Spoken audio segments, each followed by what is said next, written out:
¿Cómo pasa el tiempo en las tardes? ¿Cómo pasan las cosas, Marta? Está aquí el revuelo de sillas y auriculares ya en el estudio 101 de la Casa de la Radio, porque es tiempo de tertulia hoy con Marta Nebot, con Gabriel Sanz, que está a punto de sentarse, está por ahí llegando, con Mireia del Pozo y con Maribel Sánchez de Haro. ¿Cómo estáis? Hola, ¿qué tal? Hola, muy buenas tardes. Bastante bien, ¿no? Bueno, no me resisto a pediros vuestra opinión para empezar. Yo he empezado, he abierto el programa hoy hablando de esas palabras de Isabel Díaz Ayuso, declarando su admiración por Estados Unidos como el principal faro del mundo libre. Así lo ha dicho, principal faro del mundo libre. En fin, toda una provocación. ¿Qué os parece? ¿Qué quiere conseguir Isabel Díaz Ayuso con esto, con estas palabras? Inversores. Se llama buscar inversores, se llama hacer la pelota, se llama decir...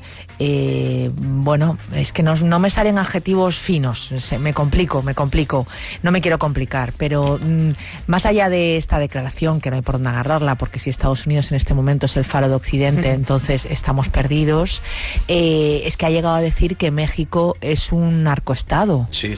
México, ha comparado a México con Cuba o con Nicaragua. No tengo palabras y me imagino que en toda Latinoamérica todavía tienen menos.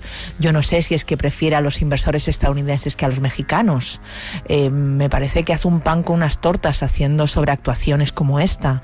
Yo entiendo que ella pretenda en su línea argumental seguir en la dinámica de hacerle la ola al señor Trump, pero a la vez que hace eso, afearle la conducta de esa manera tan brutal a México, que es un gran inversor en este país también y en Madrid en particular, pues me parece hacer un par con unas tortas, ¿no? Pero aparte de búsqueda de inversores, que bueno, podría ser, Gabriel, buenas tardes, querido. ¿No te parece una gran provocación las palabras de Díaz Ayuso más en este momento, y que además es como que afea al líder de su partido, ¿no?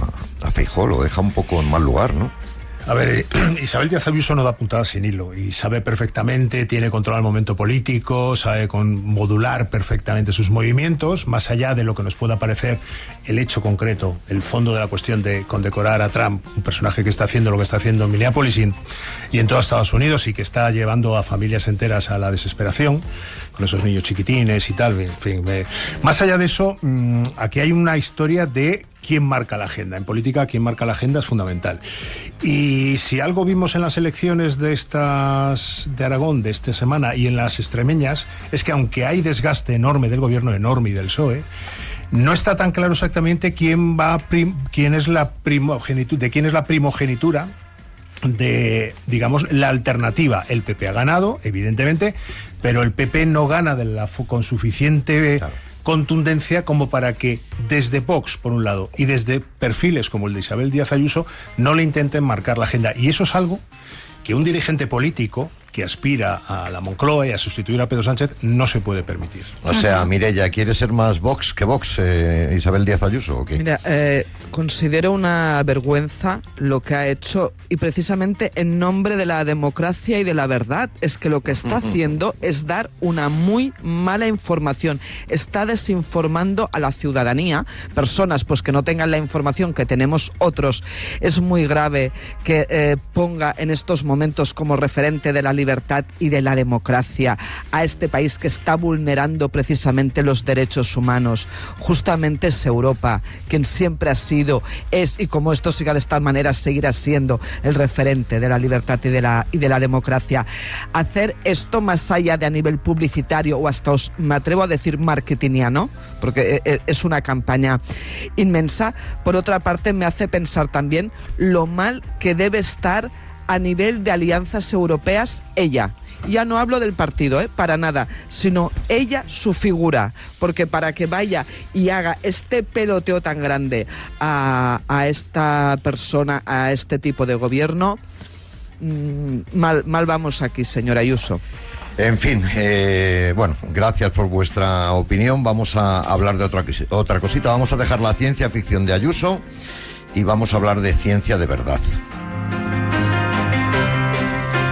Hoy se celebra el Día Internacional de las Mujeres y las Niñas en la Ciencia. La ciencia, para dar visibilidad a su trabajo, que es fundamental en la investigación. Y cada vez son más. 4 de cada 10 investigadores en España son mujeres, demostrando que la ciencia pues ya no es cosa solo de chicos. Por eso hoy es día de inspirar a las niñas. Apenas el 30% hace carreras STEM. Son muy pocas en ingeniería, muy pocas en informática. Hay que cerrar esa brecha también porque aunque estudien, aunque trabajen, no llegan a puestos de responsabilidad y apenas las vemos en los medios, ni en las noticias, ni en entrevistas, y apenas casi en debates. Eso hay que cambiarlo. Y bueno, hemos invitado a unirse a esta tertulia para hablar de este asunto a nuestra compañera Lola Martínez Rojo, editora de Igualdad en Radio Nacional de España, una mujer que sabe mucho de estos temas. Empezamos contigo, Lola. ¿Por qué es tan importante que veamos más a mujeres investigadoras científicas en los medios, muchas más mujeres en la ciencia?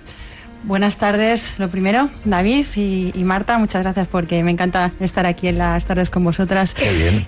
Es un gusto. Y hablar de este tema porque efectivamente hace mucha falta que demos visibilidad a las mujeres en la ciencia porque, por desgracia, aunque como Marta decía que hay ya cada vez más mujeres, hay 4 de cada 10 que se están dedicando, que se dedican a la ciencia, pero el problema es que seguimos teniendo un gran techo de cristal. Es preocupante. Esta mañana, por ejemplo, escuchábamos a varias científicas coincidir en que se sienten que los logros y las contribuciones de las mujeres científicas no son tan tomados en cuenta lo que ellas hacen como los hombres. Sí, y que es especialmente brutal. Normalmente lideran los proyectos más los hombres que las mujeres. Ellas suelen estar en los equipos, a lo mejor son muy importantes la contribución que está haciendo en ese equipo, pero al estar liderado por un hombre, pues sienten que hay ese techo de cristal que no se las está valorando lo suficiente, y eso es un sesgo que tiene la ciencia y que, como bien también decía Maribel, nosotros como medio de comunicación pues tenemos que luchar por dar también voz a las mujeres científicas. Pues lo vamos a hacer, Tenemos un acuerdo en esta casa con la Real Academia de Ciencias de España que yo creo que es muy importante y que a través de ellas podemos entrevistar a muchas mujeres científicas, como estamos haciendo durante este día de hoy, pero espero que no sea solamente este día de hoy. Pero es cierto que cuesta un poquito que encontrar a mujeres expertas. Por ejemplo, cuando pasó ahora lo del accidente de trenes, pues sí, normalmente pues lo primero que llamamos es a un geólogo porque lo tienes más a mano. Entonces yo creo que en eso sí que tenemos que hacer un esfuerzo porque hay muchas mujeres. Claro. Y creo que hay que intentar que estén en los medios y darles voz. Pues una de esas mujeres que es referente, es fundamental que haya más referentes que rompan ese techo de cristal que mencionaba Lola, que sirvan de ejemplo. Vamos a saludar a una profesora emérita de matemáticas que lleva casi 50 años dando clase en la Universidad de Oviedo. María Ángeles Gil, muy buenas tardes, bienvenida. Buenas tardes, David y demás. Hola, María Ángeles. Hace décadas seguramente era raro, era muy extraño ver a una mujer estudiando matemáticas. Ahora hay muchas más. ¿Cómo descubriste tú tu vocación? Bueno, voy a contradecirte un poco. Por mi situación personal, yo digo siempre que parece que desafino, que no digo lo que suele decir casi todo el mundo. Yo he vivido una vida de un equilibrio y de una paridad que quizás ha sido una experiencia muy peculiar, pero cuando yo estudié, acabé la carrera, va a hacer ahora 50 años, prácticamente éramos la mitad mujeres y la mitad hombres. Y era algo extraño, era más extraño o sonaba más raro estudiar matemáticas, que mucha gente no sabía qué hacía un matemático cuando acababa, que lo que era ser mujer y estudiar matemáticas. Y luego yo, cuando he estado dando clases, en Oviedo, desde el año 90 empezaron los estudios de matemáticas y más o menos ha habido una paridad relativamente grande. Quizá estos últimos años estamos empezando a notar que puede que haya algo más de hombres que de mujeres, posiblemente puesto que ahora cada vez hay más demanda de gente matemática para las empresas. Y entonces puede que el mundo de la empresa le atraiga un poco más a los hombres, pero vamos, tampoco mucho. Es verdad que, claro, eso en matemáticas, María Ángeles, pero es verdad que si vamos a ingenierías y tal, esa paridad hoy todavía está muy lejos. Lola te quiere hacer una pregunta. Sí, te quería preguntar si con la introducción así a lo grande, a lo bestia de la IA, que necesita muchas matemáticas, muchos matemáticos, si estás notando que hay más incorporación de hombres que de mujeres, porque es muy importante que haya mujeres haciendo la IA para que no haya esos sesgos, y por lo que he leído solamente participamos un 22% de mujeres a la hora de realizar los contenidos de IA. No sé si se ha notado eso en las facultades de matemáticas también. Yo no lo sé, porque quizá también nosotros, la gente se orienta más a aplicar análisis de datos, a aplicar estudios más, digamos, más matemáticos que pueden ir orientados hacia la IA, porque realmente la base de la IA son, pues las estadísticas, es una buena parte de esa base. Pero, vamos, no noto algo que me esté llamando de momento la atención de una manera clara. Y una cosa que habéis comentado antes que me ha gustado, el que dijerais, es verdad, cuando se consultó sobre lo de Adamuz, se consultó, bueno, pues yo tengo una compañera también de una academia asturiana de ciencia e ingeniería que nació hace pocos años, que es una experta, es ingeniera industrial de construcción. Ella sí que notó en su día mucho más la diferencia, porque en las ingenierías había mucho menos porcentaje de mujeres que podía haber en otras carreras STEM, y sin embargo ella tenía unos criterios muy claros que a lo mejor habría sido bueno que la hubieran consultado. Pues María Ángeles, ¿sabes lo que vamos a hacer? Que no cuelgues, luego nos das el teléfono para la próxima. Sí, mira, te quiere hacer una pregunta a Gabriel aquí en la mesa. Gabriel. ¿Qué tal, María Ángeles? Buenas tardes. Mira, yo tengo un hijo que está estudiando ingeniería bioquímica o biomédica. Biomédica. Y me dice que hay paridad. O sea, yo creo que el techo de cristal no está abajo, estará arriba en cualquier caso. Y se van cruzando los... Probablemente. Es decir, hay más, me vas a permitir un poco la metáfora, hay más Mariano Barbacid que Margarita Salas, ¿no? Para entendernos, ¿no? O tu caso, por ejemplo. Yo no sé si esto es así o es una percepción desde el desconocimiento que tenemos los periodistas, por lo menos desde que te habla, o es así, realmente lo percibís así. Mira, las universidades, bueno, yo creo que el ministerio y demás están haciendo ahora muchos estudios acerca de la igualdad, y entonces, por ejemplo, lo que se suelen acabar viendo son tijeras, como en los años anteriores, efectivamente, y sobre todo en puestos como pueden ser las cátedras, incluso las titularidades de universidad, había más hombres que mujeres, pero que parece que hacia las edades intermedias y más cuando ya van siendo más jóvenes, casi hasta a veces se llegan a cruzar y formar una tijera. Es decir, que puede llegar... Yo estoy convencida que al final vamos a converger hacia cierto equilibrio. Por supuesto, mira, la Real Academia en su día, no entró Margarita Salas, que fue la primera mujer en la Real Academia de Ciencias, no entró hasta el año 88. Cuando yo entré, que fue hace 3 años, cuando yo ingresé, había un 15% de mujeres entre numerarias y electas, o sea, las que van a ser numerarias en cuanto hagan el discurso. Sin embargo, en este momento ya supera el 25%, en parte porque se han hecho una renovación de los estatutos, etcétera, pero yo creo que con el tiempo acabaremos convergiendo. Seguro que sí. Ojalá que sí. María Ángeles Gil, muchísimas gracias por estar en las tardes, por esta entrevista que hemos hecho, gracias a ese convenio que mencionaba Lola de colaboración entre la Real Academia de Ciencias de España y Radio Televisión Española. Muchas gracias, María Ángeles Gil. Muchísimas gracias a vosotros. Bueno, gracias. Volvemos a la mesa. Marta, habría que cambiar la forma de enseñar las asignaturas de ciencias, ¿no? Porque muchas veces se dice que las niñas afrontan las matemáticas con miedo, con más estrés que los chicos, pero yo no sé si esto es así, ¿no? Yo tampoco lo sé. O sea, no me voy a poner aquí ahora a decir que sé lo que no sé. Pero sí me parece que es importante que hagamos divulgación de las mujeres que están haciendo estas carreras. Yo hoy, revisando la prensa, he visto pues que en el país se denunciaba que las publicaciones científicas se fían menos de las investigadoras, que tardan mucho más en dar el visto bueno a los informes de mujeres que de los informes de hombres, que esto es algo, la verdad, llamativo. En La Vanguardia hacían un reportaje amplio sobre 4 y 5 científicas españolas en diferentes terrenos, súper interesante, poniendo nombre y apellido y carne, digamos, a todo esto que decimos. Me parece parece que sí que hay que hacer divulgación, porque vivimos en el mundo mediático, la chavalería vive más todavía que nosotros en el mundo mediático, y en el mundo mediático, desgraciadamente, el perfil femenino que ven más no es el perfil de la mujer científica, empoderada, metida en faena, estudiando como estas expertas que sacaban en La Vanguardia esta mañana en temas tan peliagudos como los corrimientos de tierras del accidente de Rodalíes, o cómo son las infraestructuras de los trenes con respecto a lo que ha ocurrido en Adamuz, ¿no? Mujeres metidas ahora mismo en cosas muy importantes, buscando soluciones para temas de verdad fundamentales. Mireia y luego Lola.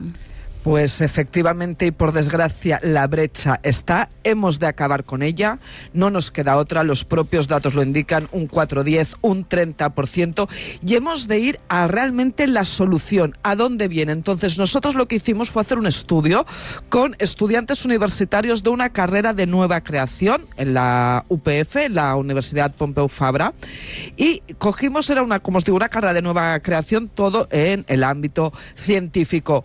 Las inscripciones eran el doble de hombres que de mujeres. Inscripciones primer año. En el segundo año el número estaba igualado. Cuando pasaron al segundo curso eran igual mujeres y hombres. Los hombres, los chicos, habían o repetido o habían abandonado. Nosotras, tanto el primer año como en el segundo año, nos fuimos reuniendo con estas chicas y haciendo un acompañamiento para saber qué era, cómo habían llegado a poderse inscribir a esta carrera, y porque otras personas, chicas de su entorno, no. Bien, pues el primer motivo nos dijeron que venía del propio entorno familiar, que muchas de las que se habían quedado por el camino era que sin quererlo sus familias les habían cuestionado, que les preguntaban: ¿quieres decir que esta carrera será lo más adecuado? ¿No te estarás complicando la vida? Claro, esto te acaba afectando a la confianza y a la autoestima. Por lo tanto, tenemos que ir a madres y padres. Luego, en segundo lugar, la aceptación.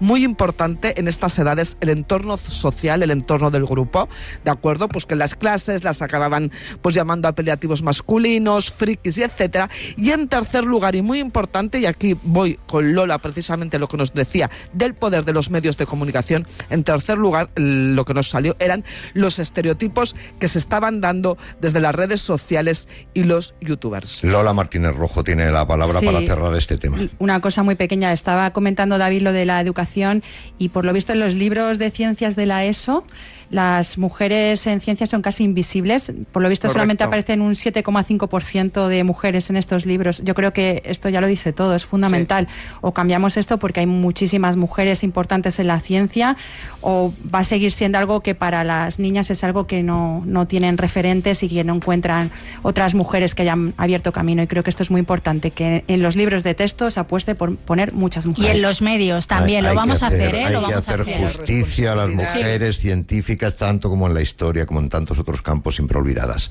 Seguimos. Radio Nacional de España, la radio por delante. La fe es un regalo de Dios. ¿Se tiene o no se tiene? Es verdad que el amor es un sentimiento poderoso. Los domingos yo sí que siento que es un proyecto que me ha acompañado muchísimo tiempo, ¿no? Y quizás por eso se ha ido haciendo como muy, bueno, como con muchas capas, ¿no? Alauda Ruiz de Azúa, nominada a Mejor Dirección por Los Domingos. Premios Goya Especial de Película, con Yolanda Flores. Como siempre, están todos invitados. Muy pronto. Radio Nacional de España.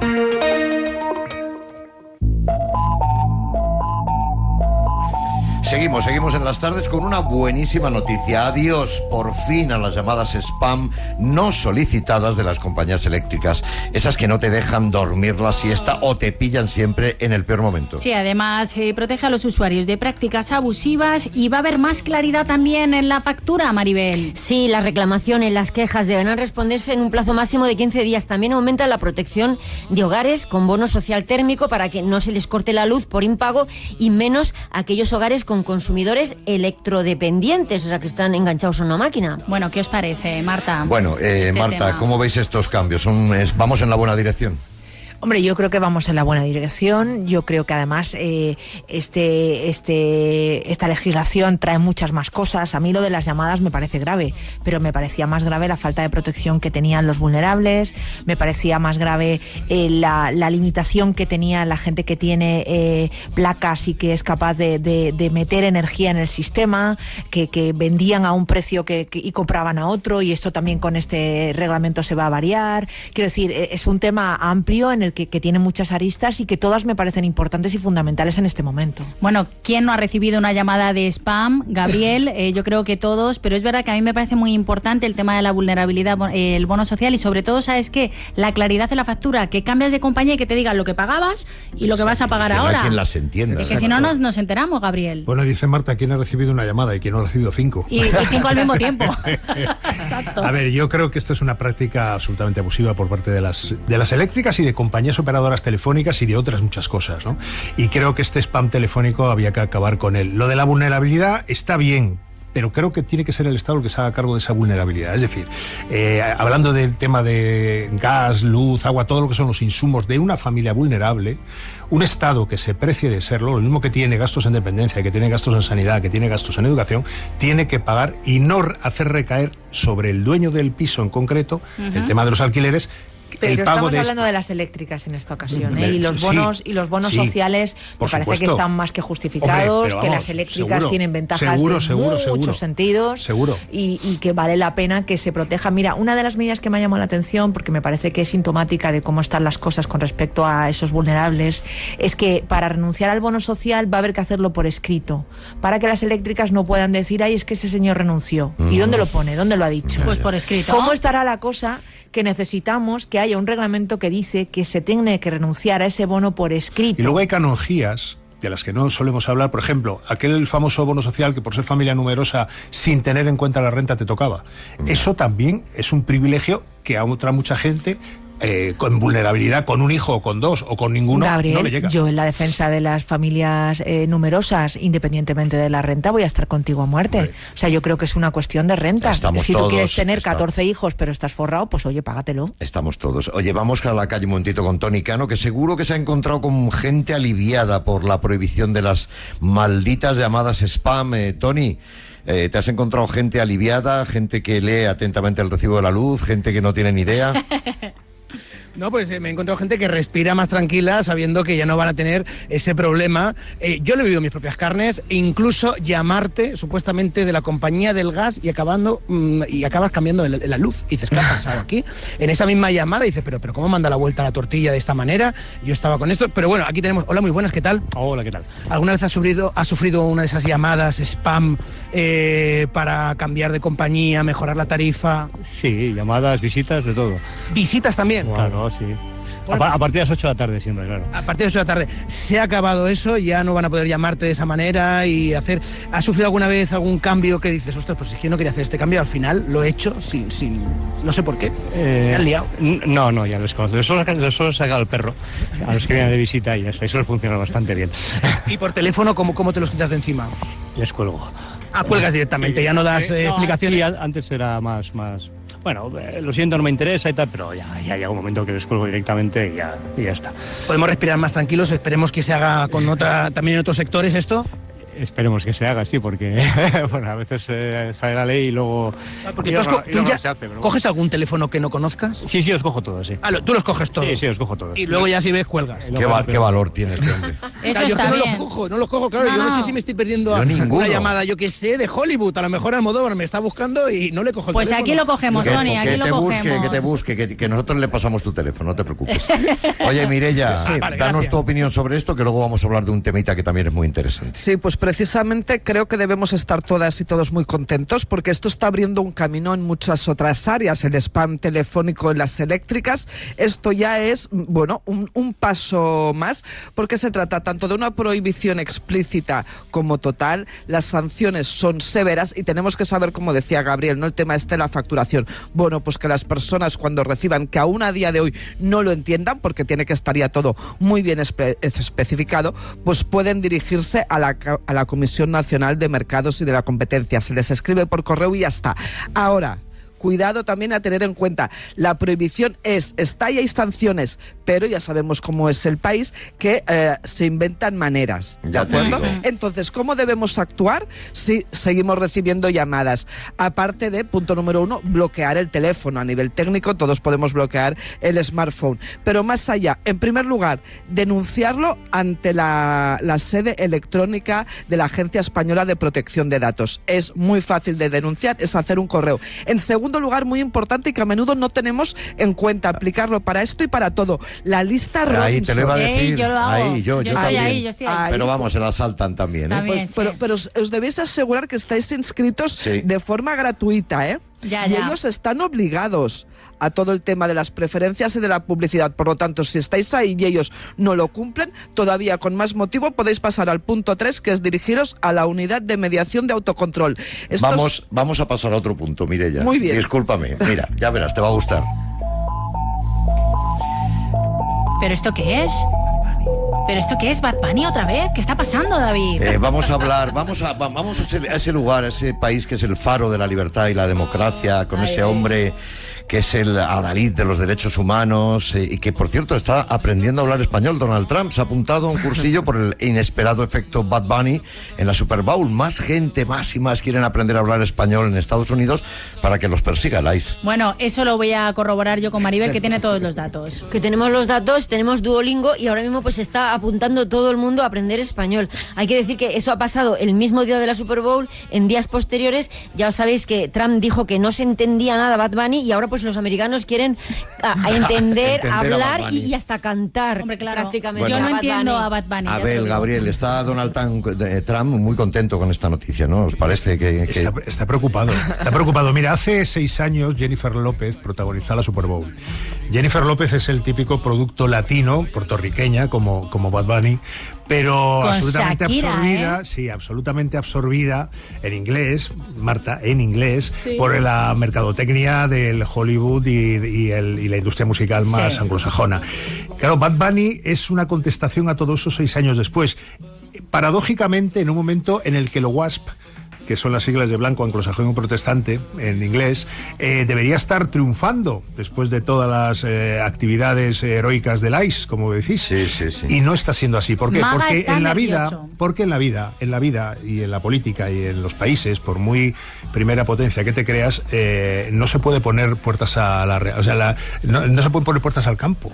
Es una locura. Entonces, el español, le guste o no a Donald Trump, le guste o no al movimiento MAGA, le guste o no al Partido Republicano, y a buena parte del Partido Demócrata del cinturón de la Biblia, es una lengua absolutamente pujante, que hablan más de 70 millones de personas en Estados Unidos. Martita. Bueno, yo fijaos que a mí la actuación de Bad Bunny no me gustó. Me atrevo a decirlo así, me parece que son todos los clichés sobre el latinoamericano puestos encima de la mesa. Entiendo la idea de que, bueno, de que es un acto de chulería ante la situación que ha impuesto Trump en Estados Unidos y que eso habrá quien lo aplauda, yo eso lo entiendo, pero no he entendido tanta cantidad de clichés seguidos sobre el latinoamericano en Estados Unidos. Me parece que los latinoamericanos en Estados Unidos son mucho más que el reggaetón y que un señor que se toca los genitales, ¿no? Pero tienes que tener en cuenta una cosa, Marta. Pero déjame un segundo. Lo que no vi venir es todo lo que trae detrás, ¿no? Esa reivindicación del español, ese crecimiento del 30% de los que quieren estudiar español, esa cultura de masas en la que nos movemos, en la que cada aldabonazo de algo llamativo que pega un pelotazo en redes, que realmente entra en todas las casas, cambia las cabezas y genera, bueno, pues esta oleada de proespañol que yo no vi venir. El ser humano, oye, aquí está. Lo de Bad Bunny, el ser humano es cada vez más inteligente, se lo comprobamos cada día. Lo de Bad Bunny se explica, la simplicidad del número, vamos a decir así, se explica, Marta, porque está hablando a un país que cree que Madrid está al lado de Buenos Aires, por ejemplo. Y eso es muy importante. Porque España es México también. Oye, Tony Cano, tú que eres amiguete de Donald Trump, ¿qué te dice la gente, esa locura sobre hablar español y eso, tú que te hablas con él? Bueno, pues yo os puedo decir, vamos a ver, tengo aquí una persona que, bueno, que me viene como anillo al dedo para hablar de todo esto. Me la he encontrado por la calle, pero ella vive en Boston. Sí, pero no, que yo que también he vivido allí, he de decir, Marta, que tanto cliché seguido, pero es que es la realidad de muchísimos latinos en Estados Unidos, y es así como se vive y a veces nos choca, pero yo cuando... Hombre, no cortando caña de azúcar, no. No, la caña de azúcar pero, en Miami te puedo decir que hay un seguido ahí de clichés que no son tan clichés y es una realidad de muchísimos latinos. Lo sé. Y Jennifer López, por cierto, no habla ni tan siquiera español apenas. Ha hecho una gira en España este verano donde ha hablado todo en inglés. Es decir, que sí, que a esa se la han comido ya los maga, pero aquí tenemos aquí. Eres profesora de universidad. Rapidito, ¿Pero Tony. dónde? Del Berklee College of Music de Boston. En Boston. Oh, Oye, yeah. y tú... oye, ¿tú sabes este fenómeno que ha pasado de un 30% de personas que dicen, oye, ahora quiero estudiar más español que antes por la Super Bowl? Tiene que haber, claro, por supuesto. Oye, ¿cómo es la realidad del español allí, tú como profesora de universidad? Bueno, a ver, nosotros tenemos el 50% de estudiantes que hablan español en Boston. En Boston. En Berkeley hay una multiculturalidad representada y eso es... Y sí, pero en Berkeley específicamente los programas de música latina, Spanish, yo llevo los programas de música española en Berkeley. O sea, eres profe de música. Sí, dirijo las ensembles y la orquesta. ¿Y qué tal te parece la actuación de Bad Bunny? Bueno, solo el significado y el simbolismo y el mensaje, eso ya lo vale todo. Pues con eso nos quedamos, Tony. Dile a esta profe que ese es mi sueño, irme a Berkeley, a Boston, a estudiar guitarra. Que nos lleve. A completar mis estudios. Te puedo enviar a David contigo, a David Cantero. Por favor, sí. David, ya tienes plaza. Vente, venga. Gracias, Tony. Ya pasas la audición. Gracias, Tony. Gracias, Marta Nebot, Gabriel Sanz, Mireia del Pozo. Gracias, Maribel. Disculpad que hoy el tiempo de la tertulia ha sido un poco raro y escaso, pero es que hemos tenido... Esta es la dinámica. Esto es un programa de radio en directo. Pero sabéis gira, y que os nosotros queremos y nos encanta teneros aquí y escucharos. Llega el boletín de las 5 y luego vamos a hablar con Máximo Huerta en las tardes y su último libro, Mamá está dormida.